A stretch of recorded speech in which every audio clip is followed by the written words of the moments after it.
In the hoop, I have section B. So with the Kimberbell logo here, we have A and then B, and I have marked center with a water-soluble marking pen. I have got a tearaway, a heavy tearaway in my hoop. I've taped that, and I have then found center by hitting on my machine here. I have a drop light with a crosshair. You certainly could do this by using the centering positioning tools on your machine, but I'm fortunate enough to have that actual crosshair there. So I have my move arrows on screen, and I can literally move that until I get my center crosshair lined up with the centering position here on the machine.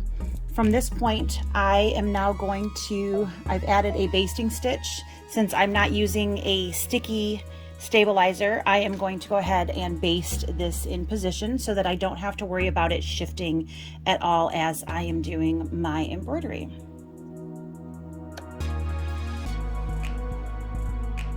Whenever I do a basting stitch, I like to move it to the first stitch position. So I hit my needle plus minus, and then I hit +1. And you can see why I like to do that, because everything moves on me. So now I can be nice and prepared and make sure nothing is out of position before I start. I have the Creativity is a Way of Life, and we're going to go ahead and hit start.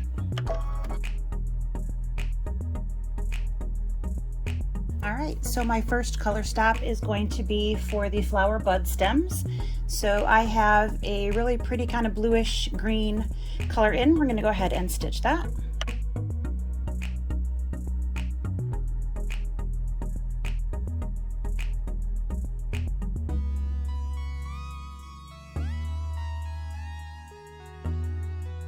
All right, our next stitch color is going to be for the leaves. So I'm going to put a nice dark green in.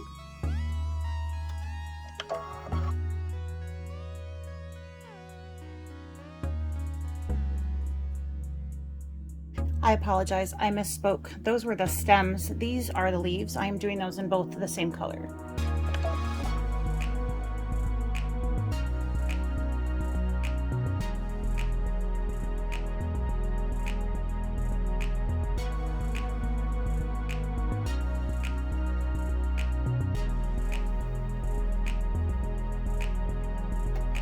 Once we've finished with the leaves, we're going to have the placement line for the two light blue flowers.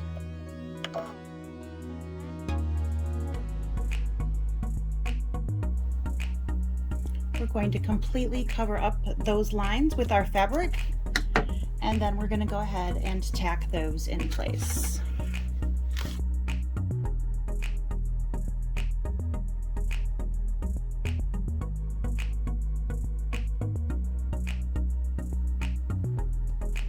So before we cut these, we are going to go ahead and stitch the center of the flower. So if there is any pulling from that center, we're not going to cut first. So I really like how she builds those into the designs and makes sure that we get a nice trim, not trimming first, but trimming after we have done all of the decorative stitching. So I'm going to go ahead, I would like to have white centers, so I'm going to go ahead and thread with white. You of course could put yellow or something else in there if you chose to.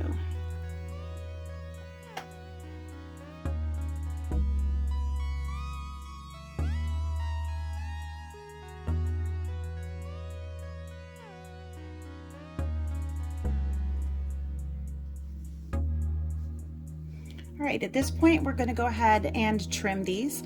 These are a raw edge applique, so you want to make sure that you get a nice trim. So make sure that you have some nice sharp scissors when you go ahead and do this. I'm going to reposition the camera so you guys can see, and I'm going to go ahead and trim those on film. There are a few things if you would like when you are doing a raw edge trim. You could put a little bit of fray stop right on that thread to help protect those, to prevent fraying as time goes on. That is certainly a personal choice. Some of us really like a raw edge applique and some of us aren't as fond. It just is kind of a personal choice, but that is something that you could do to help prevent some fraying as it's being worn. This is going to be on the outside of a folio, which would probably get a lot of wear and tear, so that might not be a bad idea for this type of thing. So that is just some little tip if you would like to do that. I am not going to do that, but just throwing that out there. You guys can catch that pop fly if you would like. I'm gonna pause and reposition the camera.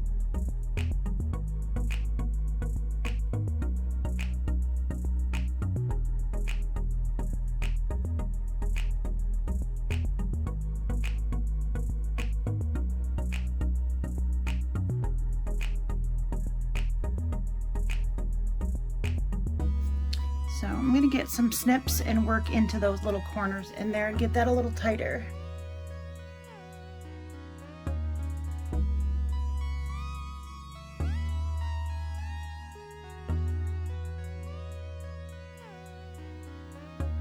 We are now back at the machine and we're ready to stitch the placement lines for the next flowers. Go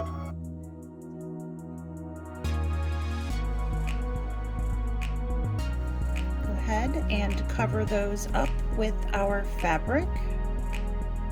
You certainly may tape these in place if you would like. Anyone who's been sewing with me for a while knows I don't really use much tape.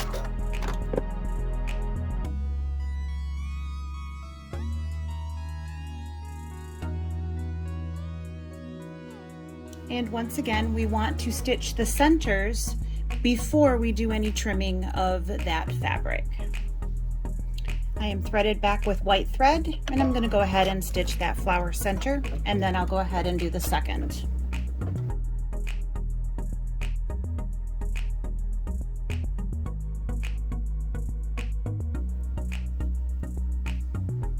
All right, and now I need to go ahead and trim that excess.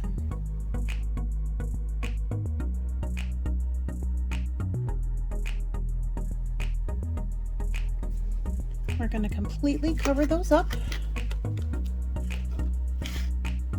Our silky solids. And then tack those down.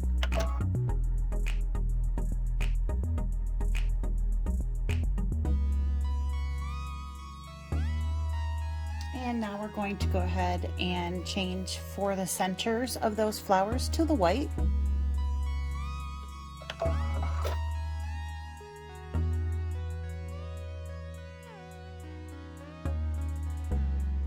And now we trim. I'm going to stitch the outline for the yellow flower. And then we're going to tack that down.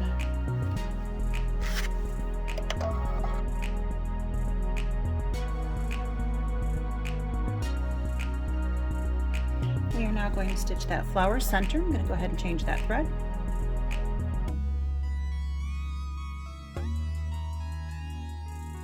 And of course, now we need to trim. Now we need the outline for the orange print flower. And then of course, we're going to tack that fabric down.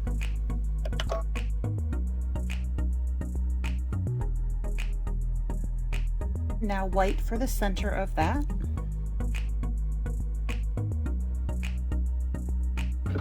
And of course, one final trim.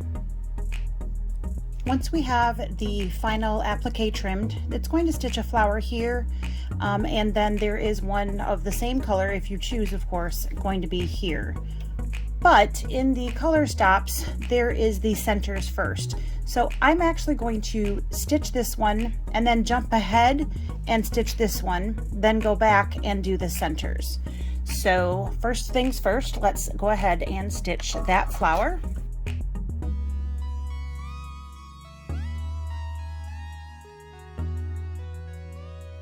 So once again, I'm going to jump ahead one thread stop and come down here and stitch this flower.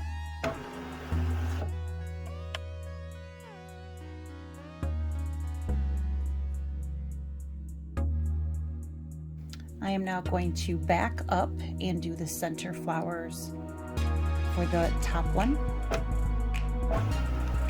So that is 2, which is number 24 if you're following along in your thread stops. I'm going to go ahead and change our thread color. I'm going to use that light yellow that we used for the outline of that light yellow flower for the applique.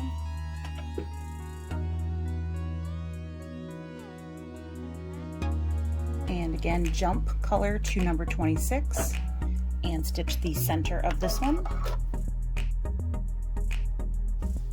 And now we have the embroidered flower, which is right here. The thread color is about the same as the appliqued flowers up here, so I'm going to use that thread color from that outline there.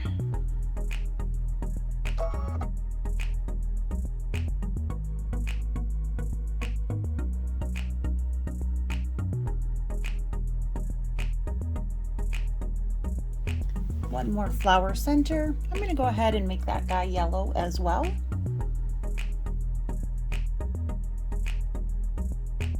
And the last color stop is going to be the words that spell out creativity is a way of life. So I just need to rethread for that, and then we will stitch that final thread color.